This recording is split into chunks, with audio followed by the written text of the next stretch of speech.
I found that nothing in life is worthwhile unless you take risks. Nothing.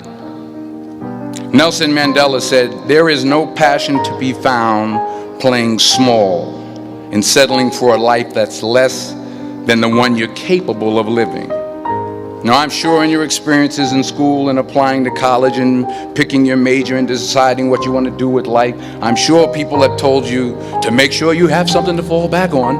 Make sure you got something to fall back on, honey. But I never understood that concept, having something to fall back on.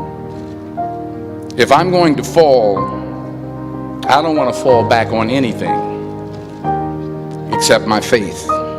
I want to fall forward. I figure at least this way I'll see what I'm going to hit. Fall forward.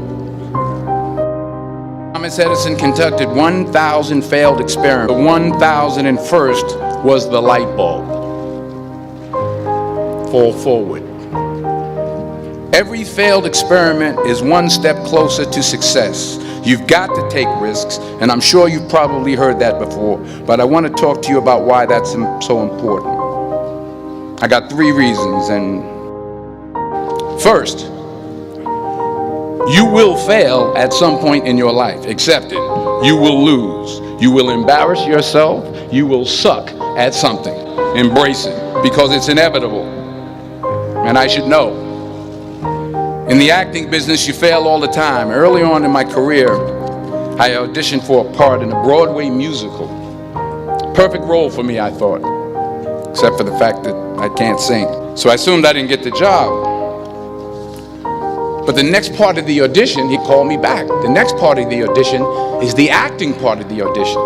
So I'm like, hey, okay, maybe I can't sing, but I know I can act. So they pair me with this guy, and again, I didn't know about musical theater. And musical theater is big, so they can reach everyone all the way in the back of the stadium. And I'm more from a realistic, naturalistic kind of acting where you actually talk to the person next to you. So I don't know what my line was. My line was, well, hand me the cup. And his line was, well, I will hand you the cup, my dear. The cup will be there to be handed to you. I didn't get the job. But here's the thing. I didn't quit. I didn't fall back.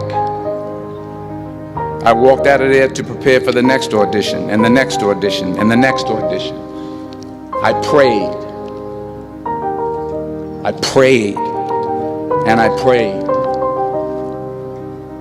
But I continued to fail, and fail, and fail. But it didn't matter, because you know what?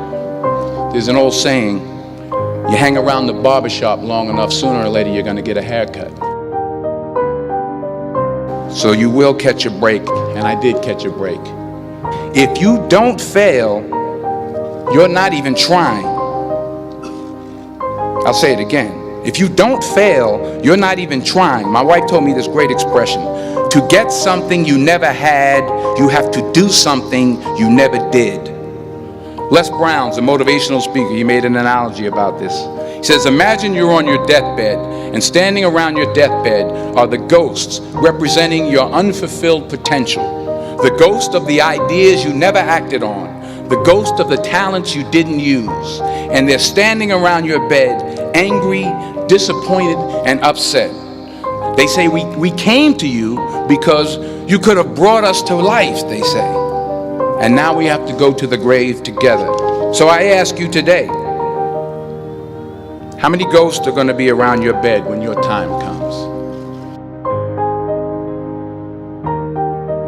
Because remember this. So you got to get out there. You got to give it everything you got, whether it's your time, your talent, your prayers, or your treasures. All right, now here's my last point about failure. Sometimes it's the best way to figure out where you're going. Your life will never be a straight path. I began at Fordham University as a pre-med student. Took a course called cardiac morphogenesis. I couldn't read it, I couldn't say it, I sure couldn't pass it. So then I decided to go into pre-law, then journalism. I was a 1.8 GPA, and the university very politely suggested that it might be better to take some time off.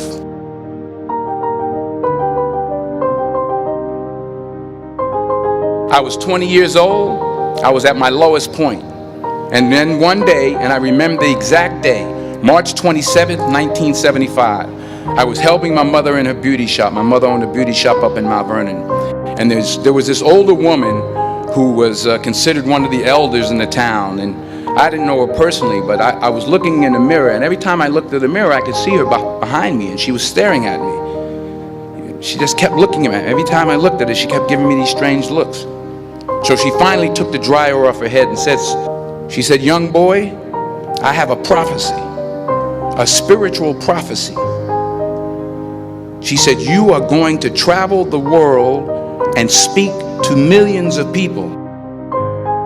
But maybe she was on to something, because later that summer, while working as a counselor at a YMCA camp in Connecticut, we put on a talent show for the campers. And after the show, another counselor came up to me and asked, "Have you ever thought about acting? You're good at that." So when I got back to Fordham that fall, I got in and I changed my major once again for the last time. And in the years that followed, just as that woman prophesied, I have traveled the world and I have spoken to millions of people through my movies. To not only take risks, but to be open to life, to accept new views, and to be open to new opinions. Because the chances you take, the people you meet, the people you love, the faith that you have, that's what's going to define you. Never be discouraged. Never hold back. Give everything you got. And when you fall throughout life, and remember this, fall forward.